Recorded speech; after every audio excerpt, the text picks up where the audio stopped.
And we are following a breaking news alert this Sunday morning as it relates to Venezuelan gangs. It's probably not the first time you've heard about the concern as it relates to Venezuelan gangs and, of course, border security. We've heard about this as it relates to states like New York, also Texas, but we're finally hearing about it in the Sunshine State. Take a look at your screen. This coming in on X with Florida Republican Representative Berny Jacques. He put out, "Today I sent a letter to our Florida Department of Law Enforcement Commissioner to ask about the steps Florida is taking to protect us from the violent Venezuelan gang."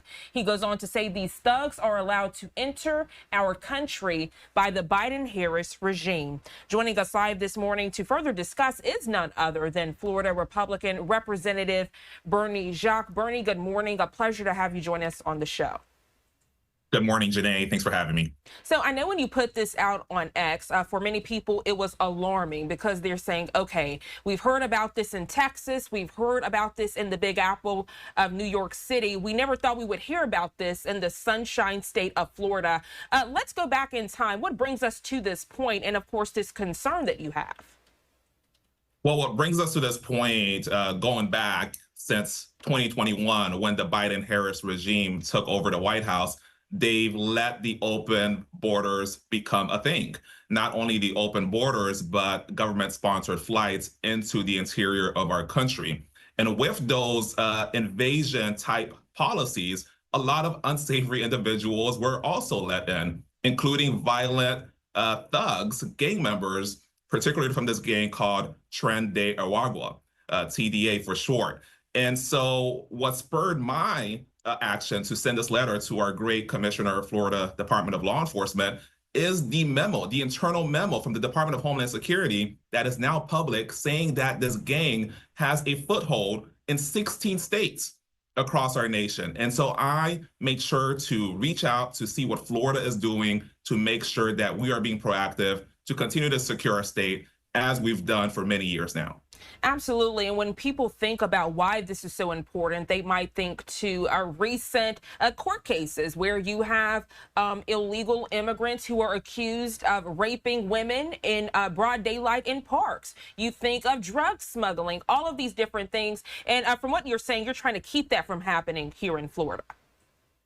Absolutely. Florida has led the nation when it comes to cracking down on illegal immigration. We've led the nation and making sure that folks know we are a law and order state. And that's something we're going to continue to do. But we cannot rest on our laurels. We must always be proactive and to look at every potential gap that may exist in order to continue to keep our state safe. Speaking of law and order, Berny, this is going to take a community effort. I know you always share, if you see something, say something. Is there an anonymous way that community members can do so? Because as you can imagine, this is very concerning. And for some people, this is a scary time, and they want to be able to report something they see in an anonymous way so that retaliation doesn't potentially happen. Great question. In Florida, we do have Crime Stoppers where folks can call in on an anonymous basis and provide information that will lead to the arrest of criminal actors. And what I'll also say is that in Florida, we are blessed to have zero sanctuary cities because years ago, under the leadership of Governor DeSantis, we've cracked down and banned all sanctuary cities. And so Floridians can have the confidence of going to their law enforcement agencies knowing that they will pursue these criminal actors and keep them safe.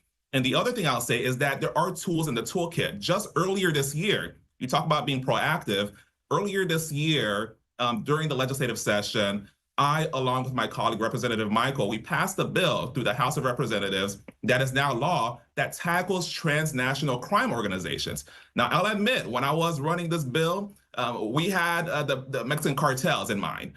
This TDA gang out of Venezuela was not as big of a thing yet, but now we have the tools to take them on. And here's what that bill does, which is now law. It reclassifies crimes that are being committed by members of transnational crime organizations if they're doing it to further the interests of that transnational crime organization. So here's what that looks like.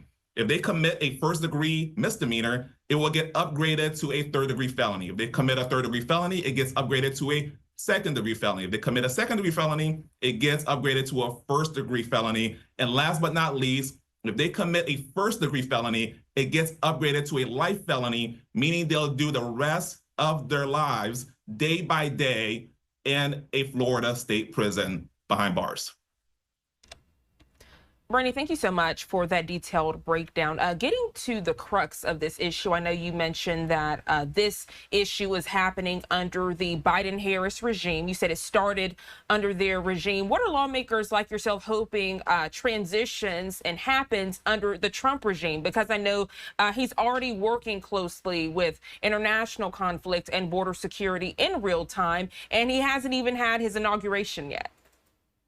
Absolutely. And let's not forget, under the 4 years of Donald Trump, we had secure borders. It's night and day compared to now under this current administration in Washington. And so we've already been seeing a tone shift. We've already been seeing folks being encouraged by what is to come because we know of the proven record that the Trump administration has. And listen, we now have, as far as the states, we now have a willing and competent partner to help us secure our borders. A lot of these bills that I've been involved in since I came into legislature in 2022, I've worked on every major immigration crackdown bill that is now law.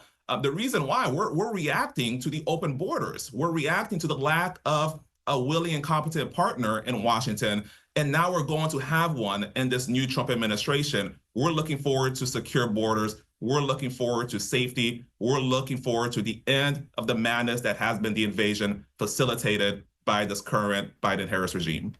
Bernie, it's always a pleasure to have these candid conversations with you. As you were mentioning, those harsh penalties that could be posed if someone is found guilty of these crimes, I want to ask you, for those viewers who feel like there should be harsher penalties, they might say, okay, well, people who are participating in this gang violence and all the other negative entities that come along with it, maybe they want to spend the rest of their days in jail in America. It's free meals, it's free room and board. What if they want different penalties? Is that a possibility?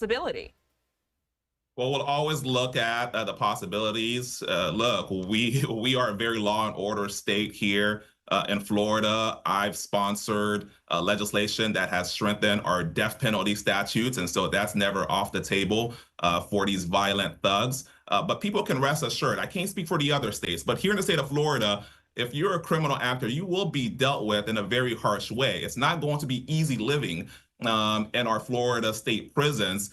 And we're not just going to release you in an area where you can come right back across or commit more crimes.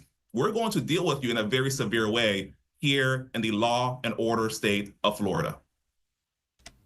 Florida Republican Representative Berny Jacques, always a pleasure. Thank you so much for joining us bright and early this Sunday morning to discuss this breaking news alert. I hope you enjoy the rest of your day, Bernie. You as well. Thank you. And as we discuss the Sunshine State,